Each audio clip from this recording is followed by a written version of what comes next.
혜성과 안시성. 을미 단기 1048년 BC 1286년에 천왕 21세 소태당군께서 혜성 6살 서우여에게 선양하려 하시자 마한 왕이 불가하다고 간했으나 허락하지 않으셨다. 색불루가 22세 당군으로 즉위하자 마한 왕이 군사를 정비하여 몸소 이끌고 가서 혜성에서 일전을 겨뤘으나 싸움에서 패하여 돌아오지 못하였다. 라는 기록에서 혜성이라는 지명은 역사적으로 너무나 중요한 장소이므로 혜성과 관련한 주변의 지리에 대하여 설명을 하고자 한다. 혜성은 북부의 지역으로 삼면이 바다로 되어 있어서 이름이 붙여졌으며 조선시대에는 홍원현이다. 혜성은 고조선 44대 구물당군의 고향 근처에 있으며 고대사의 기록에서는 구물당군이 백민성 출신이라고 하였는데 그것은 지명을 조작한 것이다. 백암성 출신이다.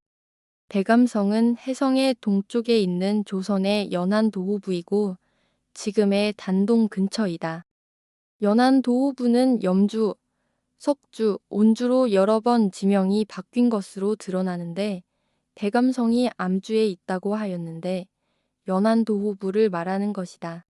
암주와 석주는 같은 뜻인데 고대사에서는 석주를 암주로 조작하였을 수도 있다.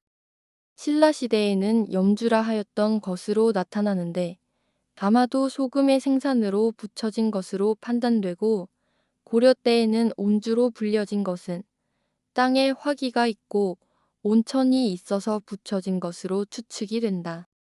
연안도호부의 좌표는 북위 40, 0701.9, 동경 124, 21, 34.0이다. 연안도호부는 청나라의 복속이 되었고 청나라 이후에는 백성과 관청은 평안도에 와룡지가 있는 곳으로 이주를 하게 되었다. 그렇게 이주한 연안도호부의 좌표는 북위 35, 01, 41.8, 동경 110, 59, 49.9이며 남쪽으로 큰 호수가 와룡지이다. 혜성은 고조선 44대 구물당군이 혜성을 평양이라 하고 도읍을 한 곳이다. 또 하나의 평양이 있는 것이다. 혜성현의 좌표는 북위 38, 54, 41.9, 동경 121, 35, 49.7이다.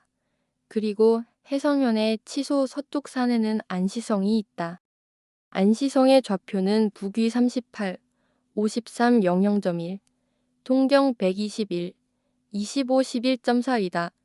지리지에서 안시성의 설명으로는 성 안에 10개의 못이 있다고 하였는데 지금도 정확히 10개의 못이 존재하고 있다는 것이 정말 놀라운 사실이다. 연나라 위만이 점령한 곳이 평안도의 평양이 아니라 이곳 혜성이 평양인 것이다. 기원전 195년 낙랑국의 창업주 최승이 혜성에 가서 뇌물을 주고 온 악랑국을 건설하게 되었는데 그 말은 혜성에 있는 위만에게 가서 뇌물을 주었다는 것이고 낙랑국의 위치는 남욱저 지역으로 조선의 안주목이며 지금의 일본 도쿄 지역이다. 그 당시 위만의 영향력이 환도, 즉 일본 열도까지 뻗쳐 있다는 것을 의미하는 것이다. 조선의 홍원현은 조선 후기 청나라의 창업으로 청나라의 영토가 되었으며 청나라에서는 예전의 이름을 찾아서 혜성현으로 하였다. 청나라의 혜성현은 봉천부에 속하는 것으로 봉천부는 지금의 한반도 서울이다. 조작된 모든 역사의 기록에는 청나라의 심양인 봉천부가 요동에 있는 것으로 되어 있다. 그 이유는 한반도에는 조선의 지명을 넣기 위해서 모든 지명을 비워야 했기 때문이며 그래서 심양 봉천부가 요동으로 옮겨진 것이다. 그래서 혜성에 있는 안시성도 요동에 있는 것으로 조작이 되었다. 그리고 봉천부에 속하는 한반도의 모든 지명이 요동으로 옮겨졌는데 석주에 있는 백암성과 건안성 그리고 개성에 있는 계모성 또한 요동 쪽으로 함께 옮겨졌다.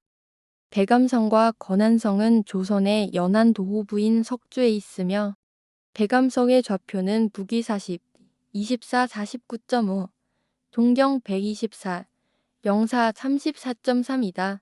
산의 하얀 암벽 때문에 붙여진 이름으로 짐작된다.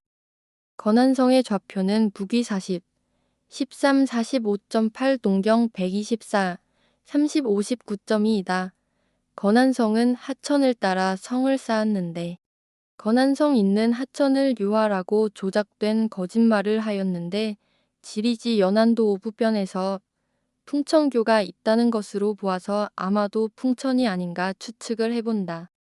계모성은 계주에 있는 것으로 고려와 조선의 개성이다. 이곳은 고려 태조 왕건의 조부인 작제건의 고향이다. 지금의 한반도 평양이 조선의 개성군이다. 작제건이 이곳에서 태어나 경기도 송악군으로 장가들 들어 처가살리를 하게 되었으며 개성과 송악군은 완전히 다른 지역이다. 이곳 개성이 청나라의 병합이 되고 개성의 백성과 관청을 송악군에 옮겨 이주를 하게 되었다. 그런데 모든 기록에서는 송악군이 본래 개성인 것으로 조작을 하였다. 하지만 계모성은 요동으로 옮겨간 것으로 분리되어 있는 것으로 나타난다. 송악군의 좌표는 북위 35, 영사 34.6, 동경 112, 35, 44.3이다. 계모성의 좌표는 북위 39, 영사 31.3, 동경 125, 49, 45.5이다. 계모성은 산성이 아니라 평지에 지었다고 하여 별칭으로 평곽성이라고 하며 개성과 평곽성을 합쳐서 개평이라고도 불린다. 그런데 가장 중요한 사실은 정평부 이북으로는 청나라의 건국과 함께 모두 청나라의 영토가 되었다는 것이다. 그렇게 된 역사적 과정을 보면 정평부 이북은 북부여의 땅이었고 구려국이다. 그런데 중국 민족의 고씨들이 창업한 고리국에 점령당하면서 고리국과 구려국을 합치어 고구려가 탄생하게 되었던 것이고 그 시기가 고구려의 태조왕 때이다. 그래서 고리국이 구려국을 합병하고 새로운 국가 고구려가 탄생되었기 때문에 태조왕이라고 하는 것이다. 태조왕의 이름이 궁이라고 밝히고 있는데 아마도 고씨일 것이라 추측이 된다. 그리고 고구려사에서는 태조대왕이 한나라와 전쟁을 벌인 것처럼 조작을 하였지만 사실은 후인 세력과 함께 협력하여 구려국을 복속시킨 것으로 추측이 된다. 그러한 이유는 후한이 조선의 평안도 박천군에 후한의 박능군이 건설되었기 때문이다. 박능군의 좌표는 북위 40, 영일 19.4, 동경 113, 영구 52.0이다. 박능군에는 후한 황제의 부친묘가 박능으로서 신증 동구겨지 승남 평안도 박천군 편에서 박능의 위치를 정확히 표시하고 있다. 박능의 좌표는 동경 39, 46, 41.6, 동경 112, 59, 36.0이다. 그런데 후한의 박능군에 대해서 조작하기를 안평을 안평국이라 하였고 귀주를 기주라고 고쳐 마치 중국에 있는 것처럼 조작을 한 것이다. 안평은 조선의 삭주도호부이고 귀주는 귀성도호부이다. 이 모든 것이 조선의 평안도에 속하는 것인데 한반도의 후한의 역사를 만들 수 없어서 글자를 조작하였다고 보여진다. 그러나 신증 동구겨지 승남 박천군 편에서 박능과 박능성에 대한 기록을 삭제하지 못하는 실수를 저질러서 이렇게 밝혀지는 것이다.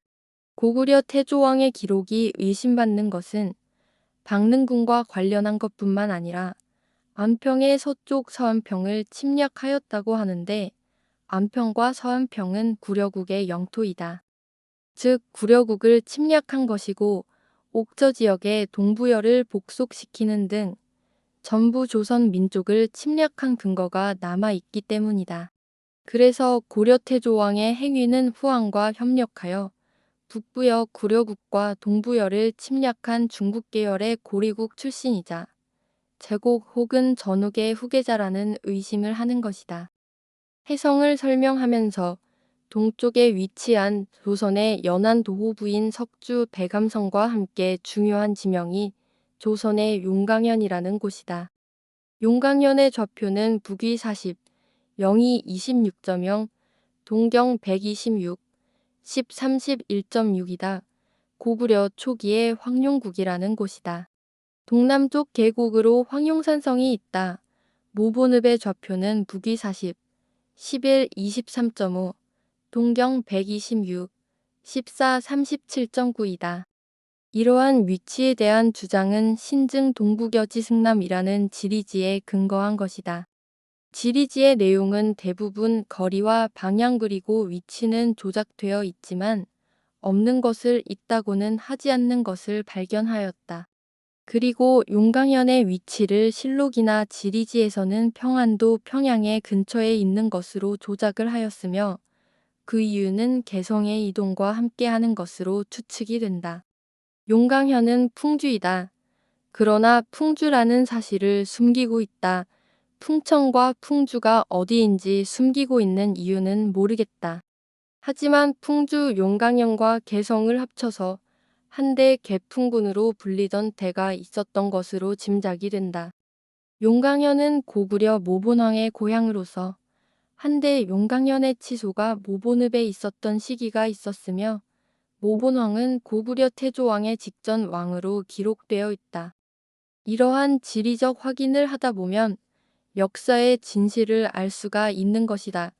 즉 모본왕은 황룡국의 왕이었고 고리국 태조고궁 이후왕과 공조하여 황룡국을 복속시킨 것으로 추측이 된다.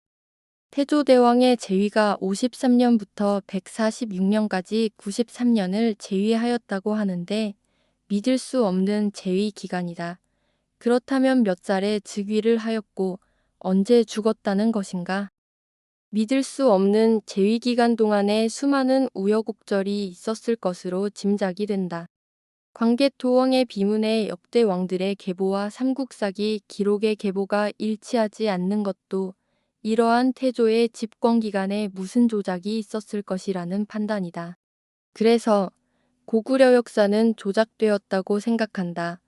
우리가 지금 볼 수 있는 역사서들은 진실된 것이 하나도 없다고 해도 과언이 아니다. 심지어 환단고기도 조작된 부분이 상당히 많은데 삼국사기라고 하여 온전하다고 볼 수 없는 것이다. 한자의 뜻이 이해가 되지 않을 때는 조작된 것으로 생각하고 바로 잡아야 하며 조작을 하다 작은 실수로 진실을 남겨놓은 것들이 간혹 나타나면 그것을 잡고서 끈질기게 탐구해야 한다. 절대로 적당한 타협이 있어서는 안 된다. 그들이 이렇게 광범위하고 철저하게 조작을 하였는데 우리의 학자들은 자기 주장이 너무 강력하여 협조가 안 되고 서로 공조가 안 되는 것이 참으로 안타깝다. 모두가 열린 마음을 가지고 역사전쟁에서 고집스러운 나의 주장을 잠시 내려놓고 공동으로 대처를 해야 하고 조직적이고 집요함이 필요한 상황이다. 역사를 숨기려는 자들은 사회적으로 막강한 힘과 재력을 가지고 있다. 지금의 상황에서는 절대로 그들을 이길 수가 없다는 것을 알아야 한다. 그리고 지금의 한반도 서울이 조선의 영평부인데 그것에 대하여 설명을 하자면 위만이 해성 평양과 함께 점령한 곳으로서 한나라가 우거를 정벌하고 낙랑군을 세우기까지 상당히 오랫동안 위만 조선의 영역이 된 곳이다. 조작된 역사에서는 위반이 평양을 침략하였다 하여 평안도 왕검성이 있는 평양으로 조작을 하였거나 아니면 잘못 해석을 하였을 수도 있는데 분명한 것은 평양이 평안도 평양이 아니라 해성 평양을 말하는 것이며 해성이 북평양인 것이다. 그러한 이유는 낙랑국 최숭이 기원전 195년에 해성에 가선 앙랑 지역의 특산물과 뇌물을 주고 앙랑 지역에 나라를 세웠다는 대목에서 최숭이 해성에 가서 뇌물을 주고 낙랑국을 창업하게 된 것은 위만이 조선을 침략하고 해성에 근거지를 두고 있었기 때문이라고 해석을 해야 한다. 위만의 영향력이 지금의 일본 열도까지 미치고 있었다는 것을 이야기하는 것이다. 낙랑국이 건국된 곳은 남욱저 지역으로 지금의 도쿄 지역이며 조선의 안주목이다. 그 이후 기원전 108년 한나라 무제가 위반 조선의 우거왕을 정벌하고 낙랑군을 설치한 곳이 평안도 평양이 아니라 해성의 평양이었고, 그 이후 주민들의 반발로 인하여 낙랑군이 요동으로 옮겨졌다고 하는데, 요동군으로 옮겨진 것이 아니라 지금의 한반도 서울인 조선의 영평부로 옮겨진 것이다. 그 당시 한반도 서울은 한나라 요동군 관할의 월경지로서 요동군 동부도의라는 명칭을 가지고 있었다. 그렇게 요동군의 월경지가 된 이유는 그 당시 한나라가 우거를 멸하고 조선 땅을 점령한 것이 아니라 위반 조선의 땅을 차지한 것이다. 그래서 영평부를 한나라의 영토로 여기게 되었고, 위만의 영향권에 있는 지역에다 한사군을 설치한 것이다. 그러므로 한나라가 조선을 침략했다고 생각하지도 않을 뿐더러 오히려 흉노족 출신의 위만을 제거하고 조선을 도와줬다고 생각한 것이라고 추측이 된다. 왜냐하면 조선의 충청도 혹은 전라도 지역에는 한사군과 같은 통치기구를 설치하지 않았기 때문이다. 그래서 조선의 영평부는 요동군의 직속기관이자 요동군의 월경지였다는 것이다. 그런데 역사를 조작하면서 동부도의라는 글자를 지우고 낙랑군이 요동군으로 옮겼다고 조작을 하였다. 한나라가 물러가고 지금의 한반도는 고구려의 지배를 잠시 받다가 다시 요동 태수 공송강의 지배를 받게 되었고, 그 이후 백제의 영토가 되었다. 그러한 원인과 과정은 기록에서 전부 삭제되어서 알 수는 없지만 지리적 결과에서 그렇게 나타난다. 그리고 동부여 지역인 지금의 일본 북부 지역이 고구려에 속하게 된다. 그렇게 한반도는 백제와 고구려가 망하면서 다시 한번 당나라의 영토가 된다. 백제와 고구려가 패망하고 신라와 당나라의 영토 분할의 이견이 있어서 전쟁을 치렀으나 전쟁의 종결과 합의는 어떻게 이루어졌는지는 역사에서 완전히 삭제되었다. 하여튼 나당 간의 전쟁 결과 한반도와 조선의 등주 안변도후부는 당나라의 영토가 되었다. 등주 안변도후부는 지금의 일본 구마모토 지역이다. 등주 안변도후부의 좌표는 북에 32, 48, 22.0, 동경 130, 42, 21.1이다. 구마모토 지역은 한나라의 현도군이 설치되었던 곳이고, 고구려 태조왕이 약 4개 군사와 함께 침략한 현도와 화려성이 바로 이곳 등주 안변도후부를 말하는 것이며 화려라는 섬이다. 그런데 요동 태수 공송강이 이곳에다 대방군을 설치한 것이다. 이곳의 역사에 대해서는 많은 조작이 있었고 삭제된 내용이 많아서 구체적으로 알 수는 없지만 백제가 요동의 공손시 세력과 합세하여 고구려 관할에 있던 지금의 한반도인 요동군 동부도의와 등주 안변부를 침략하여 빼앗은 것으로 추측이 된다. 그런데 그 이후 다시 신라에서 차지한 것으로 짐작이 된다.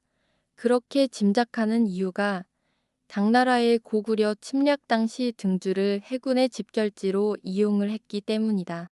당나라가 고구려를 침략하면서 신라의 영토인 동래와 창원의 회원진과 그리고 등주를 전진기지로 사용했다는 것은 신라와 연합작전을 했다는 것이며, 만약 등주가 고구려나 백제의 영토였다면 당나라가 이용을 하지 못했다는 판단이다. 그래서 6세기 이후에는 신라가 차지한 것으로 여겨지는 것이다. 등주가 명나라 때까지도 중국의 지명으로 등장하는 이유는 당나라 때부터 중국의 영토로 기록을 하였기 때문에 계속하여 중국의 영토로 조작을 하였거나 아니면 명나라와 무역을 하기 위한 자유무역지대로서 명나라에게 조차지를 제공했을 경우가 있었을 것이라는 추측이다. 그렇게 생각할 수밖에 없는 이유는 이곳이 당나라의 등주라고 확신하기 때문이고 그것의 근거는 신라와의 교역지로서 적산이 있고 적산 버퍼원이 있는 곳을 찾았기 때문이다. 적산은 붉은 산을 말하는 것으로 좌표는 북위 31, 53, 09.3, 동경 130, 55, 08.3이다. 이곳의 고대 기록에 의하면 등주가 고구려의 관나부이며 관나부에 소속된 지역으로 준하하고 있는데 적부라고 하는 곳이다. 적부는 조선의 양성년을 가리키는 것으로 붉은 산이 있어서 준하 혹은 적부라고 한다. 그것이 적산인 것이다. 적산 법화원의 좌표는 북위 31, 38, 56.3, 동경 131, 27, 58.3이고 조선의 양성현 바닷가에 있는 것이다. 그러나 양성현을 경기도에 옮겨 붙여놓았다. 조선의 안변도후부가 등주라는 것은 실록에서나 지리지에서 분명하게 확인을 해주고 있다. 하지만 화려라는 섬에 있는 등주를 한반도에서는 함경도에 옮겨다 놓았다. 일본열도 전체를 환도라는 것은 찾았으나 등주가 있는 섬의 이름은 도무지 알 수가 없다. 그래서 억측으로 화려섬이라 칭하고 화려의 뜻이 무엇일까 고민하다가 화려섬의 의미는 화려함을 이야기하는 것이 아니라 불화자와 검을 여자를 사용하여 화산의 검은 연기를 뜻하는 것으로 추측을 해보았다. 등주에 설치된 한사군의 현도군도 검은 섬으로 해석을 할 수 있다. 등주에 대한 설명은 여기서 줄이고 지금의 한반도는 고조선의 영토에서 위만을 거치고 한나라의 동부도위로선 앙랑군의 지배를 받았고 고구려를 지나 당나라의 영토가 되었다. 그 이후 발해가 봉기하여 대진국의 영토가 되었고 거란의 침략이 있었고 원나라의 지배 아래 심량왕으로 고려 충선왕이 통치하던 곳이다. 원나라가 물러가고 고려의 병합이 되었으며 결국 조선인 안북 통일을 이루고 사군 육진을 통합하여 거대한 옛 조선의 영토가 다시 복원되었다. 조선 초기의 영토는 고구려, 발해보다도 더 거대한 영토를 가지게 되었으며 고대 단군왕검 시절의 영토를 회복하는 것을 목표로 하여 이름을 조선으로 천명하였을 것이라는 것이 나의 생각이다. 조선의 국호를 명나라가 허락하였다는 그런 허무맹랑한 소리는 조작된 유언비어에 지나지 않는 것이다. 그러나 조선 후기 남북은 다시 분리되어 발해와 고려가 갈라지듯이 청나라와 조선으로 갈라지면서 한반도는 다시 청나라의 귀속이 되었다. 그리하여 조선의 영평부는 백성과 치소를 경기도 포천 관할의 지역에 땅을 마련하여 옮기게 되었고 조선 내륙으로 옮겨진 곳의 좌표는 북위 34, 47, 26.0, 동경 114, 20, 27.7이다. 영평부 북쪽에 위치한 아주 큰 시설물은 경기감영의 건축물이다. 경기감영은 군단급의 군사시설로서 요즘의 수도방위사령부와 같은 존재이다. 한반도 서울은 원나라의 심양에서 청나라가 들어서면서 요동에서 심양으로 천도를 하고 성경 봉천부로 지명이 바뀌게 된다. 그런데 왜 요동으로 옮겨 조작을 하였느냐? 라는 의문이 남는데 그 이유는 한반도에는 조선의 지명을 모두 이식하여야 하기 때문으로 한반도에 있는 진짜 지명은 다른 곳으로 옮길 수밖에 없는 상황이 되었다. 그리고 청나라의 영토였던 심양 봉천부가 일본에게 넘어간 것은 1895년 청일전쟁의 결과로 청나라가 일본에게 빼앗긴 영토가 되었다. 한반도를 손에 넣은 일본은 조선의 한반도 이주 계획을 만들었고 치밀하게 진행이 되었던 것이다. 그런데 한편으로 생각해보면 한반도에 조선 이주 계획을 먼저 세웠고 그래서 청일전쟁을 일으켰다고도 판단할 수 있다. 그러나 아무리 치밀하게 진행을 하였다 하더라도 지명의 이식과 지도의 제작은 완성하였으나 수천 년을 이어온 조선의 흔적이 어떻게 다 옮겨질 수가 있겠는가? 수많은 문화재, 그리고 400개가 넘는 9년의 관청과 수백 곳의 잔성, 수천 개의 사찰, 수천 개의 하천, 수천 개의 섬들 옮기기는 불가능하였지만 모든 것을 삭제하고 조작된 역사를 가지고 강제교육을 시키면서 지금까지 흘러온 것이다. 신증동국여 지승남이라는 지리지가 비록 한반도 조선에 맞추어 조작되어 있지만 한 번이라도 읽어보면 한반도가 조선이 아니라는 것을 쉽게 알 수 있는데도 한반도가 조선이 아니라는 주장을 펴지 못하는 이유는 무엇일까? 아마도 아니다라고 주장을 하면 그럼 진짜는 어디 있는데? 라는 반론에 대답을 할 수 없어서가 아니겠는가 생각한다. 이만희씨 류가 말한 100년 안에 조선의 역사를 찾지 못할 것이라는 자신 있는 주장에 이제 답을 하여야 한다.